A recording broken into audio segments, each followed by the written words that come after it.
Hey everyone, this is Matt. Welcome back to my channel, Blind to Billionaire. Today is April 20th, 2018. Travel for free with credit card rewards. Yes, that's right. Today I'm going to tell you how you can travel for free with credit card rewards.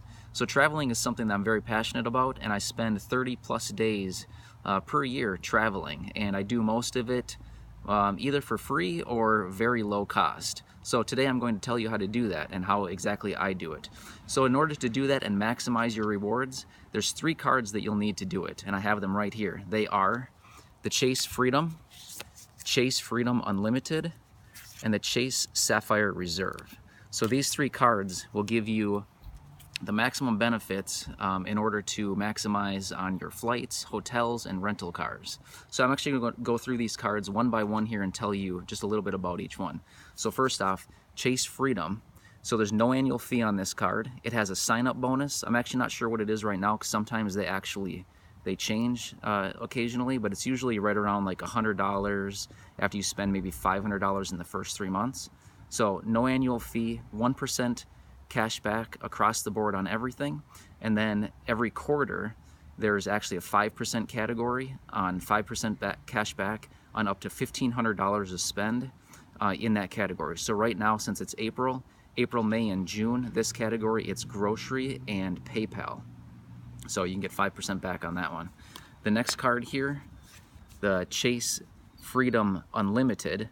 So this one is just a straight 1.5% cash back across the board on everything. There are no 5% categories on this one, but it's just a 1.5% cash back on everything. And again, no annual fee. And as far as a sign-up bonus, I just signed up for this card about 2 or 3 months ago, and I got a $150 equivalent in points, $150 bonus after spending $500 in the first 3 months. And then if you actually add a second card holder onto the account, which costs you nothing, you get an additional 2,500 points after that person makes their first purchase of any amount. It could be a $1 purchase, and you still get that $2,500 bonus after that person spends that. So that's pretty nice too. So that's the second card. The third card is this one here, the Chase Sapphire Reserve. So now this card is a little bit more expensive to hold, but it also has a lot of really nice benefits. So this card actually has a $450 annual fee, but with that, there's actually a $300 statement credit when you spend that on travel. So for example, if you open this card today, you could buy a flight, next week for $300, and then about 2 or 3 days after that purchase for the flight post to your account, you'll actually get a $300 statement credit. So that's really nice. And another really cool trick about this card, and it only applies for the year that you open it, but the $450 annual fee applies to the card after I think it's after you make your first purchase. So then, and then the $450 fee, and then once you buy travel, they'll refund you up to $300 statement credit. So if you were to do that, open this card, let's say in May of 2018, for the calendar year 2018, you could get that $300, and then the actual $450 annual fee will be applied to the card again next May. So the 1-year anniversary of the card opening, you'll be charged that $450 annual fee again. But what's actually really cool is the $300 statement credit that you get for travel is actually for the calendar year, so January 1st through December 31st. So you could actually buy another $300 flight or any type of travel, $300 or more between January and May of next year and get another $300. So technically your first year you could actually get $600 back when you've actually only paid them $450 to have the card. So that's a really cool perk about this card. And of course, I maximized that when I opened it, but I actually opened this card probably 2 years ago, so that's gone by now.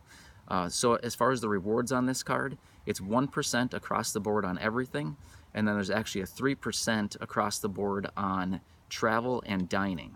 So that's what you get with this Chase Sapphire Reserve. So how I actually, going back to the cards here, so how I actually structure my travel is I'll use I use this card, the Chase Freedom, just the plain Chase Freedom. This is the one with the 5% categories. So I only use this card on the 5% categories. So this month I will only use this card when I go to grocery stores and buy anything using PayPal. I'll use this card because I'm getting that 5%, and it's up to $1,500 to spend in those 3 months. So April, May, and June, when I spend $1,500, I get 5% back on all of that purchase. So that's what I use here. So then this next card, the Chase Freedom Unlimited. This is the 1.5% cash back.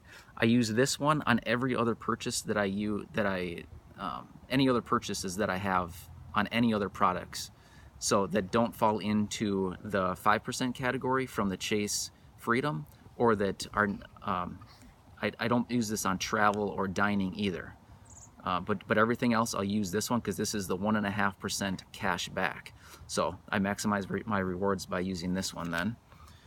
So then going back to the Chase Sapphire Reserve, I use this card for dining and travel of any kind. So for example, I was just on a cruise last week actually, and when I went to the airport, you know, when I checked in for my flight, they say, oh, do you have a bag? Of course I have a bag, so it costs 25 bucks to check it. So of course I use this one because I'll get that 3% back on that $25 to check my bag.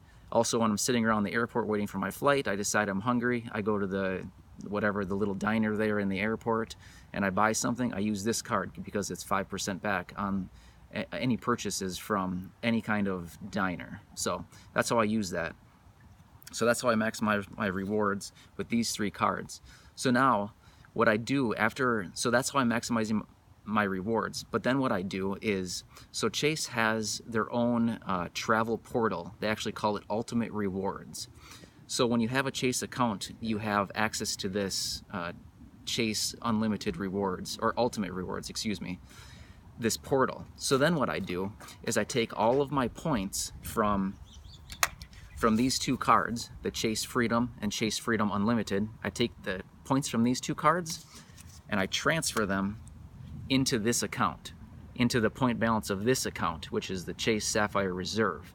And the reason I do that is when you log in through your Chase Sapphire Reserve, you actually get 50% more on your points. So let's say you have 10,000 points.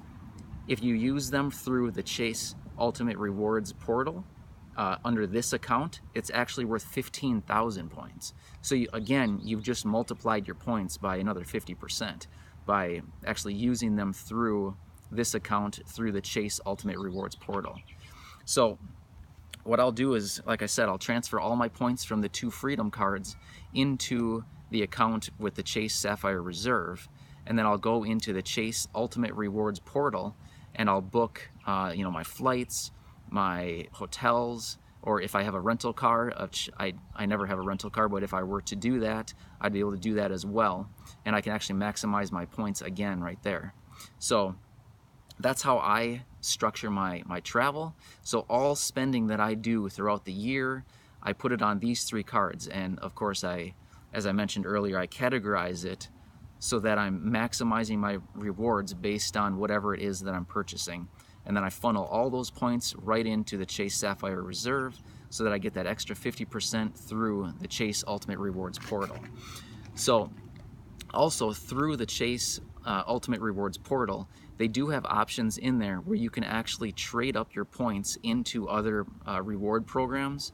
So for example, you can do like SPG points, where you can actually trade your Chase points, and then you can transfer them into SPG points and then use those to redeem for like hotel stays, things like that. And there also are a few different air carriers that allow you to transfer into their programs as well. So I actually haven't done that, but that is an option that I always keep available if I wanted to do that.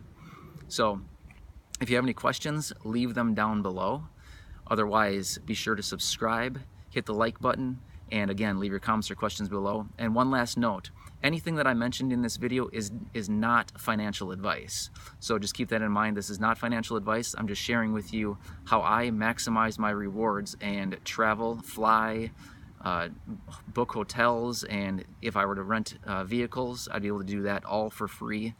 And I've been doing that for over a year now. A lot of my travel is almost all free, except for just a little bit that I pay for. And the reason I do that is when I pay, like this card that I explained earlier, Chase Sapphire Reserve, when I spend $300 on travel, I get that $300 back. So if I'm buying a $350 flight, or if I'm looking at it, I'll typically just use this card so that I get that $300 back, and then it's basically just a free flight.